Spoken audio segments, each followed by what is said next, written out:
Olá, boa noite. Hoje vou falar-vos da função quadrática que é estudada e trabalhada no nono ano. A função quadrática é uma função do tipo y igual a ax². Suponham que queríamos determinar a expressão algébrica da função que contém o ponto de coordenadas 1 e 3. Então, nós sabemos que neste ponto, ao x, nós damos o nome de abscissa, que é o nosso 1, e ao 3, nós damos o nome de ordenada, e é o nosso y. Então, se vamos substituir o y por 3 e o x por 1. Ora, temos 3 igual a a vezes 1 ao quadrado é 1. Então, dá 3 igual a vezes 1 dá a. A nossa constante é 3. Assim, podemos escrever que a equação da função quadrática que passa no ponto de coordenadas do 1, 3 é y igual a 3x ao quadrado. Imaginem agora que nós queremos fazer o gráfico desta função. Então, vamos por partes. Para fazer o gráfico de uma função, nós temos sempre que construir uma tabela. Então, vamos cá construir uma tabela, onde vamos dar valores a x e vamos dar valores, e com base nesses valores de x, vamos determinar o valor de y. Como temos a noção, ou então convém que tenhamos a noção que uma função quadrática tem um gráfico ao qual damos o nome de parábola, é de todo importante que atribuamos ao x valores quer positivos, quer negativos. Assim, vamos atribuir a x os valores de menos 3, menos 2, menos 1, 0, 1, 2 e 3. Agora, vamos calcular as respectivas imagens destes pontos. Então, vejamos. Quando o x é menos 3, nós temos y igual a 3 vezes menos 3 ao quadrado. Menos 3 ao quadrado é 9. 9 vezes 3 dá 27. Quando o x é menos 2, temos 3 vezes menos 2 ao quadrado. Menos 2 ao quadrado é 4. 4 vezes 3, 12. Quando o x é menos 1, temos 3 vezes menos 1 ao quadrado. Isto aqui é um 2, que não hajam dúvidas. 1 ao quadrado é 1 e 3 vezes 1 dá 3. Quando o x é 0, temos 3 vezes 0 ao quadrado. 0 ao quadrado é 0 e 3 vezes 0, 0. Quando o y é 1, temos 3 vezes 1 ao quadrado, que dá 3. Quando o x é 2, temos 3 vezes 2 ao quadrado. Como 2 ao quadrado é 4, 4 vezes 3, 12. Quando o x é 3, temos y igual a 3 vezes 3 ao quadrado. 3 ao quadrado é 9 e 9 vezes 3, 27. Então agora, não esquecer que nós temos o ponto de coordenadas menos 3, 27, menos 2, 12, menos 1, 3, 0, 0, 1, 3, 2, 12 e 3, 27. Temos agora que representar graficamente ou marcar num referencial cartesiano estes valores. Ora então, vejamos. Fazemos uma escala aproximadamente monométrica, em que o nosso eixo horizontal é o eixo do x e o eixo vertical é o eixo dos y. Ora, vamos lá. 1, 2, 3, menos 1, menos 2 e menos 3. 1, 2, 3, 4, 5, 6, 7, 8, 9, 10, 11, 12, 13, 14, 15, 16, 17, 18, 19, 21, 22, 23, 24, 25, 26, 27. Ora, aqui temos o 27. 1, 2, aqui temos o 3, 4, 5, 6, 7, 8, 9, 10, 11. Aqui temos o 12. E são os pontos de referência. Vamos lá então começar por marcar os pontos. Ora, vamos lá. Quando x é menos 3, o nosso y é 27. Então, teremos mais ou menos um ponto aqui em cima. O ponto de coordenadas, menos 3, 27. Quando x é menos 2, o y é 12. Ora, temos aqui o ponto de coordenadas 2, 12.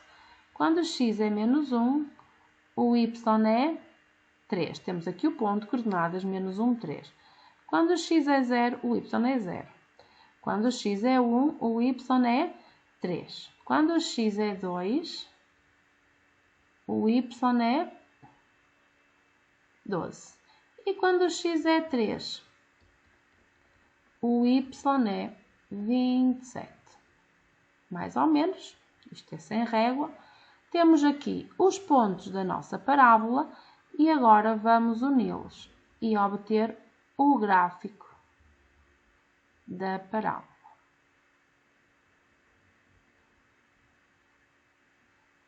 Muito bem, vamos aqui dar aqui um jeitinho a este lado. Pronto, isto é uma curva. Certo? Pronto, é a nossa parábola.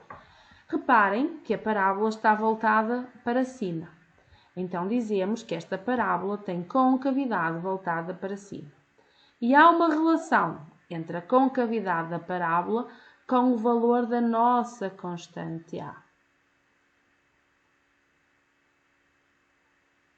Ora, então, vejamos. Se nós tivermos y igual a ax², nós dizemos que se o A for positivo, a parábola tem concavidade voltada para cima. Tem concavidade voltada para cima. Então, é algo deste género. Se o A for negativo, ou seja, menor que 0, a parábola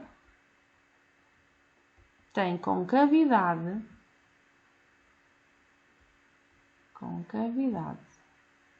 voltada para baixo. Ou seja, temos uma parábola, um gráfico que tem aproximadamente uma curva deste género. Reparem que, de acordo com o sinal da nossa constante A, nós conseguimos saber se a concavidade da parábola é voltada para baixo ou voltada para cima. É importante reter esta informação. Também, e já que estamos a pensar nas parábolas, era importante fazermos uma breve revisão de como resolvíamos as equações do segundo grau incompletas e que aprenderam a fazê-lo no 8º ano. Se recordam, quando tínhamos x² menos 1 igual a 0, que tínhamos uma equação deste género para resolver, o que é que nós fazíamos? Isolávamos o termo com incógnita no primeiro membro e dizíamos que x² era igual a 1. Depois, o quadrado, tínhamos que pensar nos números que ao quadrado davam 1 e os números que ao quadrado davam 1 eram o 1 e o menos 1. Então, nós verificamos que o quadrado passava para outro membro em forma de raiz quadrada. Ou seja, as equações ou soluções ou raízes desta equação são x igual a menos 1 ou x igual a 1. Temos um conjunto de solução que é o menos 1 e o 1. Ou seja, esta equação do segundo grau tem duas soluções. Mas agora imaginem que tinham outro caso. E então agora suponhamos que tinha esta equação. X mais 3² igual a 0. Como é que nós resolvíamos isso?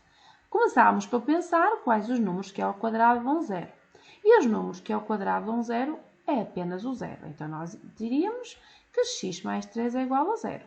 Depois esta equação era uma equação do primeiro grau, isolamos o termo com incógnita no primeiro membro e o termo que não tem incógnita para o segundo. Um termo, quando muda de membro, muda de sinal, e então tínhamos x igual a menos 3. Então verificamos que neste caso, que é uma equação também do segundo grau, se eu desenvolver aquele caso notável, tem apenas uma solução. Mas ainda há mais. Imaginem, por exemplo, que agora tenho a equação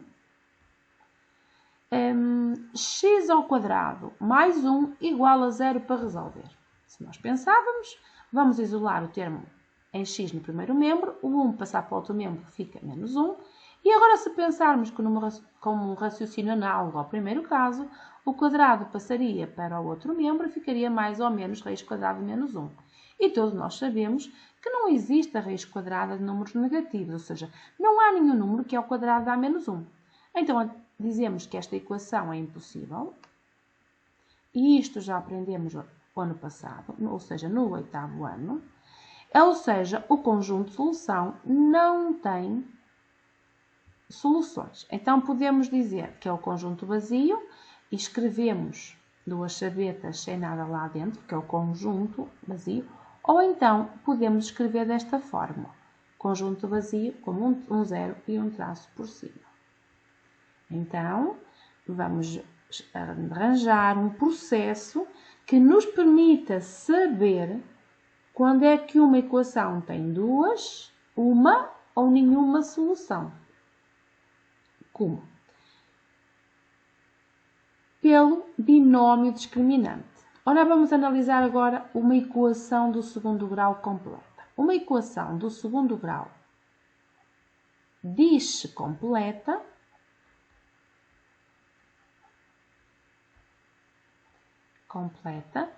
quando é do tipo y igual a ax² mais bx mais c. Neste caso, com a diferente de 0, b diferente de 0 e c diferente de 0. Primeiro, se o a não for 0, deixou de ser segundo grau. E depois, se o b for 0 ou o c, deixou de ser completa e passou a ser incompleta. Ela só é completa se tiver o termo em x², se tiver um termo em x e se tiver o termo c, que é o termo independente. E nós vamos arranjar um processo que nos permita determinar as soluções das equações de segundo grau completas. E para determinar as soluções de uma equação do segundo grau completa, nós vamos utilizar uma fórmula à qual damos o nome de fórmula resolvente. E a fórmula resolvente é x igual a menos b mais ou menos raiz quadrada de b² menos 4ac, tudo sobre 2a. Esta fórmula é chamada a fórmula resolvente, permite determinar as soluções de uma equação do segundo grau completa ou incompleta, embora seja usada apenas quando ela é completa, e que nos permite determinar, também podemos saber, com base nela, se a equação tem uma solução, duas ou três. Reparem, dentro da raiz quadrada nós temos b² menos 4ac. E nós sabemos que dentro da raiz quadrada nós não podemos ter um número negativo, porque se tivermos a raiz quadrada de números negativos, sabemos que estamos perante uma equação impossível. Então, se o b² menos 4ac for menor que 0, nós dizemos que não tem solução, porque estamos perante uma equação impossível. Então, se o b² menos 4ac for menor que 0, a equação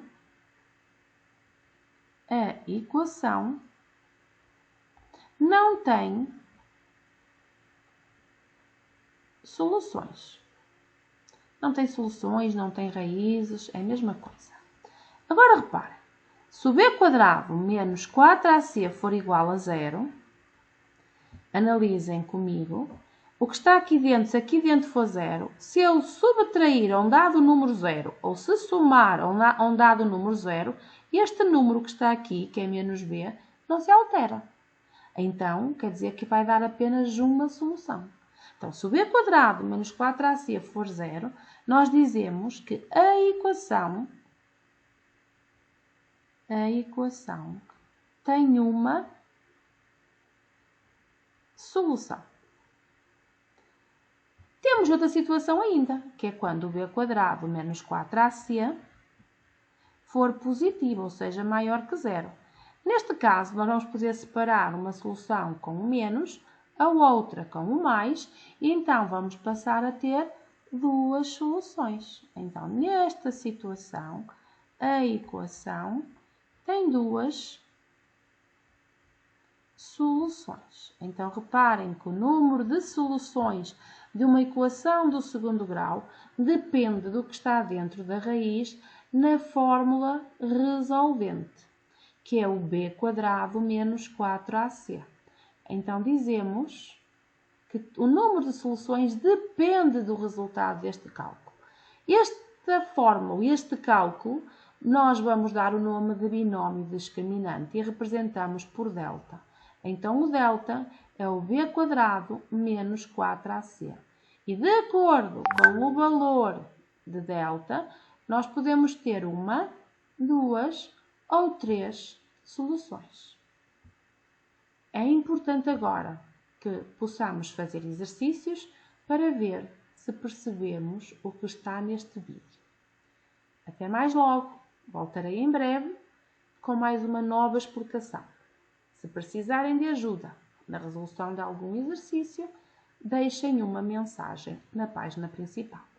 Obrigada pela vossa atenção.